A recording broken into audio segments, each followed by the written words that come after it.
Hello everyone, here who talks is João Marcos, aka Juquiba. I own a YouTube channel called iPanic with the subject will always be horror movies. Hola personas, les habla João Marcos, conocido también por Juquiba, y yo tengo un canal en YouTube donde hablo de películas de horror. Bom, como claramente vocês percebem, eu até tenho uma certa desenvoltura para outras línguas, mas vamos voltar para o português para eu não passar vergonha aqui com quem entende mesmo dessas línguas, né, desses idiomas. Então, olá pessoas, aqui quem fala é o Juquiba e o assunto vai ser sempre terror e hoje vamos conhecer um dos personagens mais maravilhosos do gênero que tanto amamos. Antes de qualquer coisa, eu sei que vocês não têm muita paciência com filmes antigos. Eu sei que os vídeos de filmes antigos são pouco visualizados aqui no iPanic. Mas pessoas, como fãs de horror, por favor, não se atenham apenas aos filmes recentes. Abram suas mentes para novas, entre aspas, possibilidades e conheçam, nem que seja só aqui através da review, esses filmes mais antigos e tradicionais que influenciaram e muito os filmes de hoje de que vocês tanto gostam e idolatram. Reparem que eu não tô pedindo visualização. Na verdade, eu preferia que vocês já conhecessem esse filme antes mesmo dele chegar aqui no canal. Mas tendo em vista que filmes antigos são menos acessados, menos vistos, só me resta pedir que vocês pelo menos acompanhem a review. E quem sabe daqui não surge um novo amor pra vocês, né? Vamos lá. Não posso deixar de sugerir a vocês que curtam a página do iPanic no Facebook, porque é só lá e apenas lá que vocês vão saber qual o próximo filme que esse canal vai revisar. Também estou no Instagram e no Snapchat, e vocês sabem que os vídeos de Eu Sou o Próximo e Pânico foram bloqueados, mas ambos já se encontram lá na página no Facebook que eu ainda não sei por que você não curtiu, tá? Vai lá antes que o Facebook resolva tirar do ar também, né? Era só o que me faltava. Aliás, pessoas, devo comunicar a vocês também que o e-mail profissional do iPanic foi criado e a partir de hoje nós, eu, a Luísa e a Fernanda, respondemos pelos nossos e-mails personalizados que estão aí na tela. O meu é juquiba@ipanic.com, o da Luísa é luisalisa@ipanic.com e o da Fernanda é fernandaturesso@ipanic.com, tá? Qualquer dúvida, sugestões, críticas e que vocês queiram mandar em caráter particular, vocês podem mandar diretamente no e-mail. Vamos lá. Bom, a grande realidade é que para falar de um filme como esse, é humanamente impossível desprezar o contexto histórico em que ele se baseia. Falar de lobisomem, na verdade, vai nos fazer retroceder no tempo para, lá, tentar enxergar onde a criatura teve origem. Bom, numa época distante, no auge da mitologia grega, existia um ser humano que teria sido rei da Cádia chamado Licaão. Fundador de uma das cidades mais antigas da Grécia, ele sempre foi um rapaz exageradamente religioso e devoto, motivo pelo qual em Licosura, a cidade que ele fundou, ele construiu um altar em homenagem a Zeus.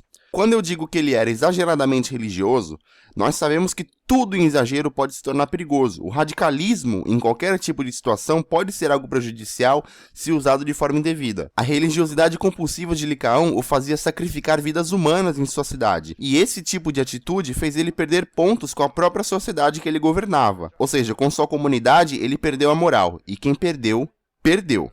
Zeus, então, por estar muito zangado com o que Licaão estava fazendo, sob a forma de peregrino na terra em Licosura, o deus dos deuses foi fazer uma visitinha ao radical religioso. E Licaão pretendia sacrificar o próprio Zeus em nome de sua religiosidade. Claro que ele não sabia que aquele peregrino era Zeus disfarçado.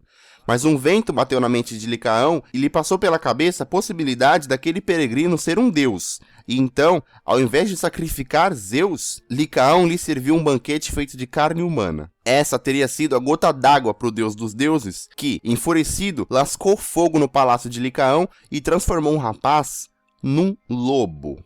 Os filhos de Licaão, que não eram poucos e que cresceram naquele ambiente sádico provido pelo próprio pai, também se tornariam violentos e criminosos na iminência de suas cidades florescerem. Zeus também transformou todos os filhos do tirano em lobos, exceto por uma filha chamada Calisto, com a qual ele mais tarde se casaria e que hoje conheceríamos por constelação de Ursa Maior. Bom, a versão grega da lenda, diga-se de passagem, onde a lenda teve origem, naturalmente foi adaptada por várias outras culturas no decorrer do tempo, tendo se desenvolvido mesmo na Europa. No Brasil, não foi diferente, pois todos sabemos que no folclore nacional existe uma criatura chamada lobisomem. Poucos sabem, mas algumas crendices aqui mesmo no país do futebol atribuem a lobisomem a condição de que irá nascer o 7º filho de um casal, por exemplo, se todos esses 7 filhos forem do mesmo sexo, ou então de uma mulher ter 7 filhas mulheres mulheres e em seguida ter um filho homem, e este estaria fadado à licantropia. O folclore brasileiro versa, por exemplo, que nesse tipo de lobisomem, na crendice popular, a criança já nasce fisicamente modificada, e a partir do 13º aniversário, na primeira terça ou sexta-feira de lua cheia, ela já teria autonomia suficiente para fugir de casa e realizar sua primeira transformação, caçando, preferencialmente, crianças não batizadas, e que assim se sucederia por todas as terças e ou sextas, até que pela manhã em cada um dos dias seguintes, eles voltam à sua forma humana. Seria esse o tradicional motivo das famílias batizarem seus bebês o mais rápido possível, logo após eles nascerem praticamente, de acordo com uma crença antiga de que lobisomens caçam bebês não batizados? Bom, não sei. Ninguém sabe. O que eu sei é que eu citei uma palavra ali em cima de que vocês talvez não estejam tão acostumados, e essa palavra é licantropia. A licantropia, conceitualmente, é a crença que um ser humano pode ter de estar se transformando num lobo, de acordo com alguma maldição, feitiço, ou baseado em seu próprio sistema de fé. A psicologia, através da psicopatologia, define o indivíduo que pensa ter se transformado num lobo como tendo um certo tipo de esquizofrenia, portanto fazendo existir licantropia folclórica e licantropia clínica. Nos dois casos é complexo e precisa de pesquisa e estudo para fazer essas definições de forma mais correta. O caso mais próximo ao fenômeno da licantropia é o das meninas Amala e Kamala. Em 1920, as meninas foram encontradas na selva da Índia, onde por alguns anos tinham sido criadas por lobos. No processo de recuperação dessas meninas, as garotas não sorriam, não falavam, só andavam de quatro e uivavam em direção à lua. Alguns exames que foram feitos nelas chegavam à conclusão que Amala e Kamala enxergavam melhor durante a noite. A difícil adaptação à humanidade levou a menorzinha à morte, e a maior morreu poucos anos mais tarde, em 29, também com bastante dificuldade de lidar com sua nova realidade. História semelhante, por exemplo, a um conto bastante conhecido por vocês chamado Mowgli. Embora poucos de vocês saibam, Mowgli não é uma história original de Walt Disney. A empresa foi fundada em 1923, ou seja, praticamente durante o processo de humanização das meninas Amala e Kamala, enquanto o conto de Mowgli havia sido publicado 29 anos antes por Rudyard Kipling em sua obra chamada The Jungle Book, ou simplesmente O Livro da Selva. Em seu romance, Rudyard contava a história de um garoto curiosamente indiano que teria sido criado por uma alcateia de lobos, apelidando-o então de Mowgli, o menino lobo. Eu disse curiosamente porque o caso posterior na realidade que corroborava essa ideia aconteceria na própria Índia com as irmãs Amala e Kamala. Embora existam casos isolados de crianças que crescem em ambientes selvagens e passam a se comportar de acordo com quem cuidou delas, esse fenômeno é explicado pela aquisição da linguagem, em que estudos afirmam que aprender a língua é a maior realização que conseguimos enquanto indivíduos, e que essa aquisição se faz de acordo com o meio da adequação do indivíduo à sociedade em que ele vive. Se você é daqueles que acha que a evolução não existe, essa é a deixa para você repensar alguns dos seus conceitos e abrir um mar de horizonte sobre alguns outros vários assuntos. A própria história da Chapeuzinho Vermelho é controversa, porque alguns conspiracionistas do lobisomem afirmam que, na versão original do conto, o vilão não se tratava apenas de um lobo, uma vez que o animal conseguia se comunicar com a garotinha. O lobo mau, segundo eles, na verdade, era um lobisomem. Mas esse estudo eu confesso que não é necessário fazer, porque sinceramente pouco importa se o lobo mau era um lobo ou um lobisomem. É claro que com o passar do tempo, a figura do ser mitológico se tornou peça comercial, transformando-o em antagonista principal de uma extensa lista de filmes, séries, jogos e tudo mais. Conspiracionistas ao redor do mundo afirmam que o Homem-Lobo pode existir, e alguns inclusive revelam ter a criatura filmada em vídeo, mas a grande realidade dos fatos é que admitir a existência do lobisomem é quase tão impossível quanto provar que ele não existe, tornando o nosso filme de hoje uma obra baseada em fatos reais, ao mesmo tempo em que não é uma obra baseada em fatos reais. Vocês já sabem que mais detalhes vêm no final do vídeo, já sabem que esse vídeo tem spoiler, então, preparados ou não, partiu!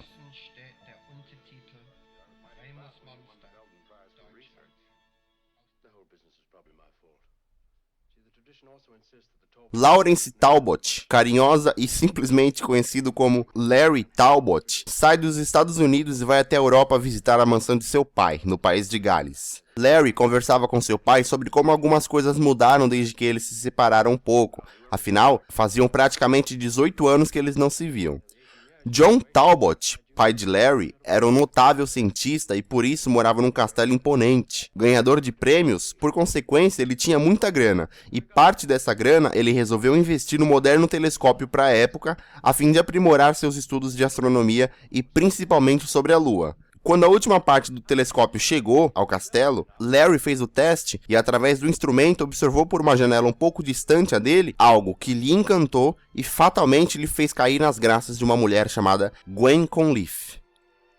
Glenn trabalhava numa loja de penhores do pai dela, e é pra lá que Larry foi para conhecer a mulher que lhe encantou os olhos.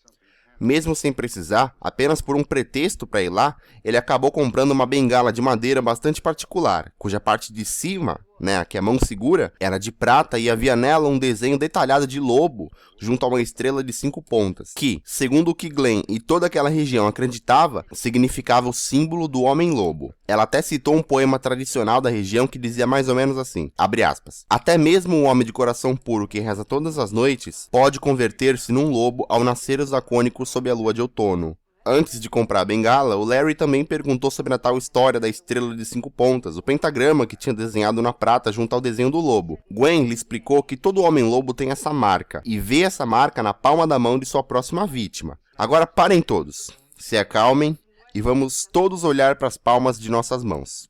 Beleza, a minha aqui tá tranquila, né? E a de vocês? Bom, pessoal, se tiver um pentagrama na palma da sua mão, é melhor se procurar um médico ou um veterinário. Enfim, vale lembrar que... Vale lembrar que todas essas coisas são meio que uma tradição da região. Era uma crença que a população daquele vilarejo tinha, ainda mais naquela época do ano, já que eles estavam no outono. E até mesmo o pai de Larry, cientista, era mais ou menos adepto dessa lenda. Bom, então o Larry deixa a loja com a bengala, prometendo voltar lá à noite, no fim do expediente, para buscar a Gwen e levá-la para um rolê. Beleza, a noite caiu e pontualmente Larry chegou lá na frente da loja e encontrou a Gwen, que por sua vez chamou sua melhor amiga Jenny Williams para ir junto. Então, acompanhada de Gwen e Jenny, Larry vai passear por entre as árvores do bosque remoto que havia por lá. Na verdade, a intenção deles era saber seu futuro com os ciganos que tinham acabado de chegar no vilarejo. E no bosque, eles chegaram ali no acampamento dos ciganos, e a Jenny foi primeiro. Enquanto ela era atendida pelo cigano, Larry e Gwen puderam se afastar um pouco dali e ficar a sós. Você aí que já tá pensando besteira, né? O que eles foram fazer? Não sei, calma. Eles não praticaram um coito. Eles só foram conversando e tal. Claro que Larry queria beijar a menina, mas esbarrou no fato de ela ser noiva de outro rapaz. O caso é que... Vocês prestaram atenção no poema? Vamos lá de novo. Até mesmo o homem de coração puro que reza todas as noites pode converter-se num lobo ao nascer os acônitos sob a lua de outono. Pessoas, acônito é uma planta. E no meio do caminho do bosque, rumo aos videntes, eles encontraram essa planta. E Jenny levou um bocado delas consigo. Vale lembrar, estamos no outono. Bom, como a Jenny foi a primeira a se consultar com o cigano, ela deixou a planta na mesa da consulta. E isso gerou certa aversão por parte do cigano, que ao passar a mão na cabeça revelou uma marca bastante peculiar em sua testa. A Jenny não percebeu. E quando o vidente pediu as mãos dela para tentar enxergar o seu futuro, o que ele viu fez ele simplesmente levantar-se e sair. Ele viu um pentagrama na palma da mão da mulher. E se bem lembrarmos, não era isso que a crendice popular da região definia por um homem-lobo? Era. O cigano pediu para Jenny sair de lá imediatamente por saber de sua própria natureza e prever que algo ruim iria acontecer ali. E enquanto a mulher, a Jenny, assustada, corria gritando no bosque à procura de Gwen e Larry, esse casal ouviu o grito bastante alto que os atraiu e os fez ir em direção à origem daquele berro. Chegando lá, o que Larry viu foi assustador. Um lobo estava arregaçando a Jenny. E para tentar defendê-la, o Larry se meteu no meio e matou o lobo com sua nova bengala. Mas antes do lobo morrer, ele deixou uma mordida gigante e profunda no peito de Larry. Pessoas, eu não sei se vocês sabem, mas a mordida de um lobo dói. E aí, bastante debilitado, Gwen e a esposa do cigano levaram Larry até a mansão de John Talbot, o pai dele, onde todos receberiam a notícia de que Jenny estava morta com uma mordida na jugular. E aí, liderada pelo capitão Paul Montford, a presença da polícia na cena do crime, entre aspas, revelou também que outro corpo estava morto praticamente ao lado do de Jenny, e esse corpo era de Bella, o cigano. Só que a morte dele não foi causada por uma mordida, mas sim por fortes golpes de algum instrumento afiado na cabeça. Convenientemente, a bengala que Larry Talbot havia comprado, ou seja, um instrumento afiado, ainda estava lá no local das mortes, e é exatamente até Larry Talbot que a polícia vai, buscando explicações.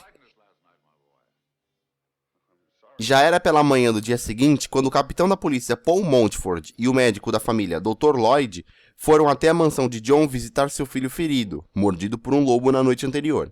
Larry confirma que a bengala era mesmo dele e reitera que foi mesmo o instrumento que ele usou para matar o lobo. O lobo. Isso, óbvio, lhe causou estranheza, porque tudo que ele viu foi um lobo, e a polícia dizia que um homem foi morto com aquela bengala. Mas mais estranho que isso foi que a mordida feia que tal lobo lhe dera durante o confronto, nessa manhã havia sumido completamente. O policial Paul e o Dr. Lloyd questionam, junto de John Talbot, sobre as possibilidades e partindo da premissa de que Larry ainda estava muito abalado para falar e meio confuso de certa forma, dadas as circunstâncias, preferiram esperar. Toda essa confusão também afetou a Gwen, coitada. Sua melhor amiga, morta daquele jeito, mordida por um lobo. Só a lembrança daquela cena fazia ela se sentir meio culpada de certa forma. Até porque a própria mãe da Jenny culpava a Gwen sob a alegação de que a mulher, a Gwen, estando noiva de outro rapaz, não deveria ter saído com outro cara.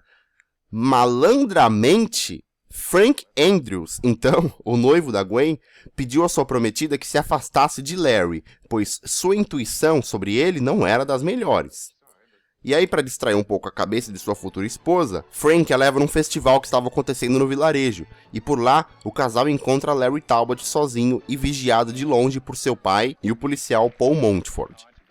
Bom, Larry, pessoas, ele ficou meio nervoso, essa é que é a verdade, porque no tiro ao alvo, já junto com Frank e Gwen, ele não se sentiu muito confortável ao ter que atirar numa imagem de lobo, e saiu andando pelo bosque atrás do festival, onde, acampada, a mulher do cigano morto parecia lhe esperar. Dentro de sua cabana, a cigana Maleva, como ela era chamada, fez a Larry a surpreendente e assombrosa revelação de que Bella, seu marido morto, era, na verdade, um lobisomem. E um lobisomem só poderia ser morto com uma bala de prata, uma faca de prata ou então uma bengala com um punho de prata, e era exatamente essa última que Larry Talbot portava na noite do crime. Maleva lhe dá um amuleto com um símbolo de pentagrama, afirmando que tal objeto seria capaz de romper o feitiço, uma vez que quem fosse mordido por um homem-lobo e continuasse vivo, estaria fadado a tornar-se um homem-lobo também. Naturalmente, era informação demais pro Larry aceitar assim, de boa. Então, por perceber que Maleva parecia saber do que estava falando, ele aceitou o amuleto e saiu. Só que assim que ele saiu, Maleva avisou todo o seu povoado de que havia um lobisomem ali no acampamento. O amuleto que Larry agora guardava consigo, ele deu a Gwen, que também passava por ali sozinha naquele instante por ter brigado com seu noivo. Então Larry, percebendo o pânico no olhar do povoado, a correria daquelas pessoas simples para se protegerem da ameaça sobrenatural que estava prometida para aquela noite, ele ficou preocupado, é claro. Ele voltou à casa de seu pai, tirou sua roupa para tentar encontrar algum indício de que ele realmente pudesse estar se transformando num lobisomem, e quem procura, pessoas, fatalmente acaba achando. Seus pés estavam praticamente tomados por pelos espessos que cresciam exponencialmente a cada segundo, e não demorou muito até Larry Talbot transformar-se inteiramente num monstro, meio homem, meio lobo. Larry Talbot era lobisomem.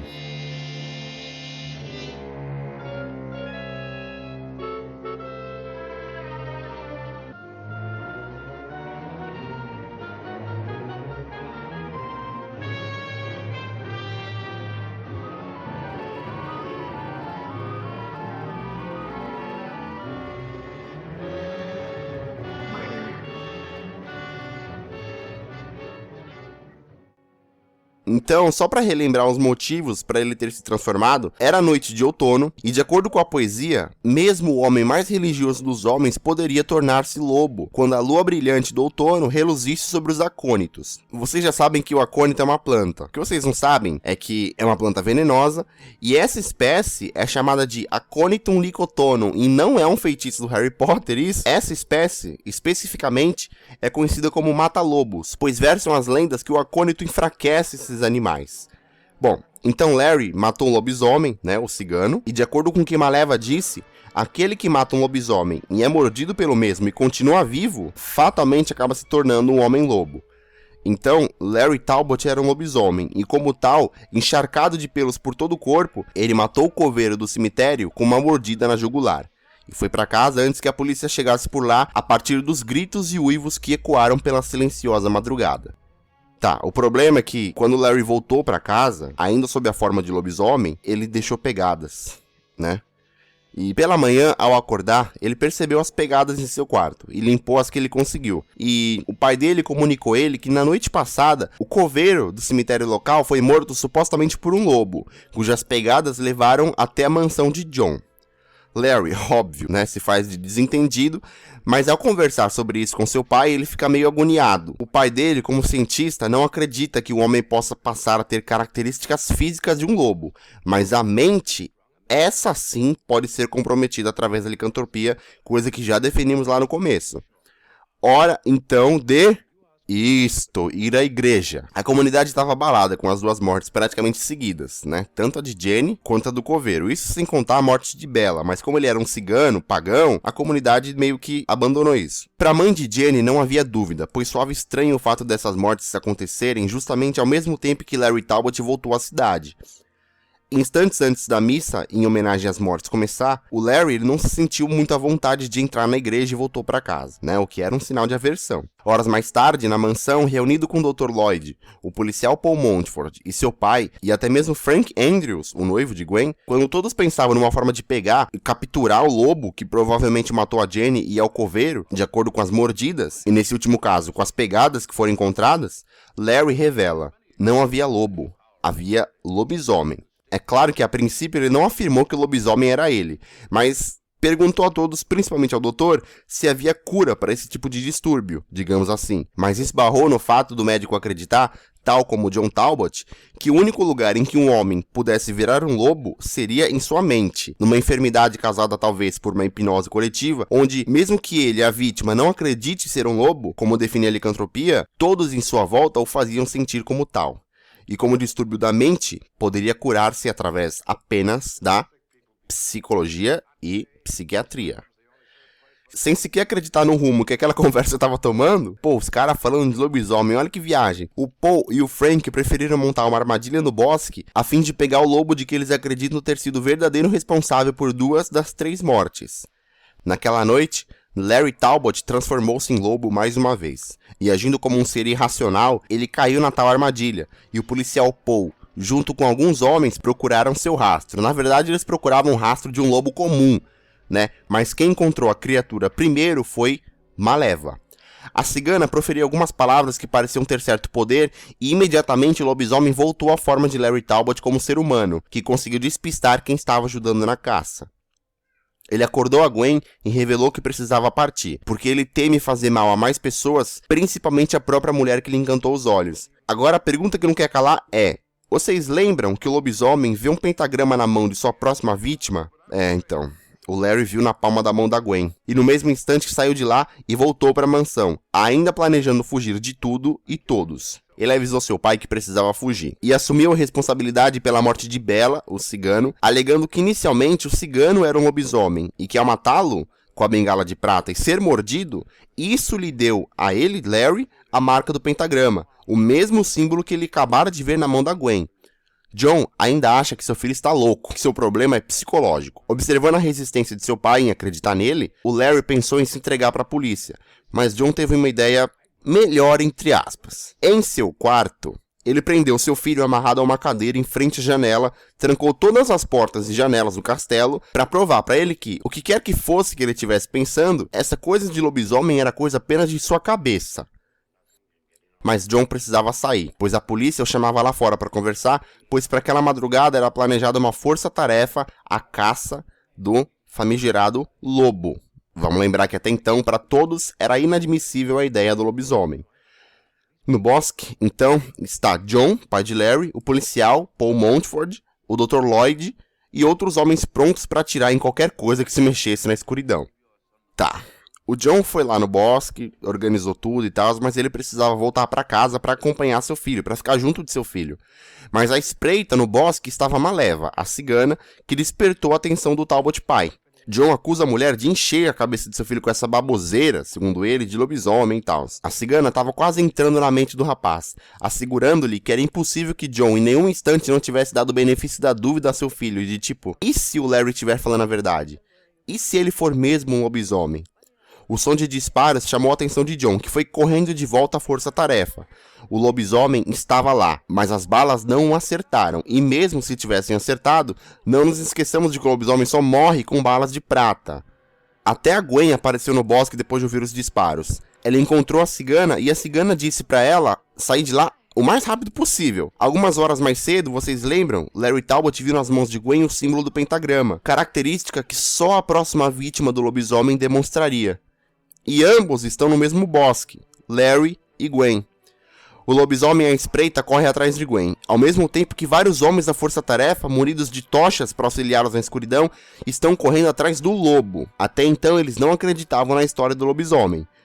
Então, prestes a acabar com a raça de Gwen, John o encontrou, e o confronto com seu filho transformado num monstro meio homem, meio lobo, sem saber que era seu filho, foi bastante intenso e físico, até que, munido com a bengala de prata, John Talbot conseguiu matar aquela aberração cheia de pelos, que segundos mais tarde, através das palavras que a cigana proferiu, revelou-se que John, incrédulo com o que via, acabara mesmo de matar seu próprio filho.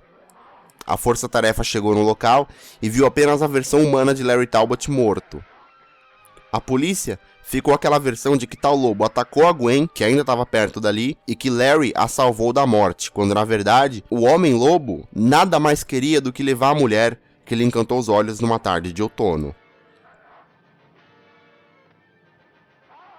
O Lobisomem, ou simplesmente The Wolfman, é um filme de terror ao mesmo tempo que sobrenatural, psicológico, lançado em 1941 e distribuído sempre pela Universal, e eu já vou dizer por quê. Ao IMDb, o longa registra uma média excelente de 7,4, ou seja, nota muito azul, média que, lógico, vai de acordo com a recepção dos especialistas, principalmente em terror cult, que tratam a obra como sendo um marco na história do horror e o principal feito da Universal Pictures nos anos em que a empresa reinou no gênero. Pessoas, a Universal, pra quem não sabe, foi quem trouxe ao cinema Drácula, Frankenstein, etc. Eu vou deixar isso no ar, porque em breve eu vou lançar um vídeo só pra falar da importância da Universal na história do horror. Apesar do clássico não ter sequência, existe um filme chamado House of Drácula que, entre outras coisas, mostra Larry Talbot procurando ajuda médica para se livrar da maldição que lhe foi outorgada. E a review desse filme está aqui. Algumas fontes afirmam que um reboot de Lobisomem será lançado em 2018, mas a fidedignidade dessas fontes é controversa e de todo modo nos faz, para evitar surpresa, acreditar não acreditando nelas. Aos bolsos da bilheteria, o longa não rendeu muita coisa. Vale lembrar que foi lançado em 1941, numa época em que o cinema ainda não era tão difundido. Mas como eu disse lá no começo, o longa gerou várias outras versões para o cinema, como a refilmagem lançada em 2010, que o Anthony Hopkins faz parte do elenco, tal como versões na televisão e entretenimento através dos jogos. Se você acha que já viu o Cigano Bela em algum lugar, meus parabéns, pessoas, você está sendo uma pessoa bastante observadora, e o ator Bela Lugosi, que interpretou o cigano com seu próprio nome, também é o ator que imortalizou Drácula, lançado 10 anos mais cedo, em 31. Na verdade, nesses filmes da Universal, o elenco sempre foi parecido, né? Eles vão sempre rodando. Enfim, eu vou falar sobre isso logo logo. Pra mim, já que vocês sabem o quanto eu gosto e admiro filmes antigos, desses de que por mais que tenhamos um ou outro efeito especial, existe uma história, diferente de muitos dos filmes de terror lançados atualmente, que são CGI puro. The Wolfman não merece palmas, merece o Tocantins inteiro. Comigo, o Lobisomem não pode ter outra nota, senão 10. Se vocês gostaram do vídeo, por favor, cliquem em gostei e se inscrevam no canal para levá-lo adiante. Repassem aos seus amigos, principalmente àqueles que curtem filmes de terror, e fiquem na paz.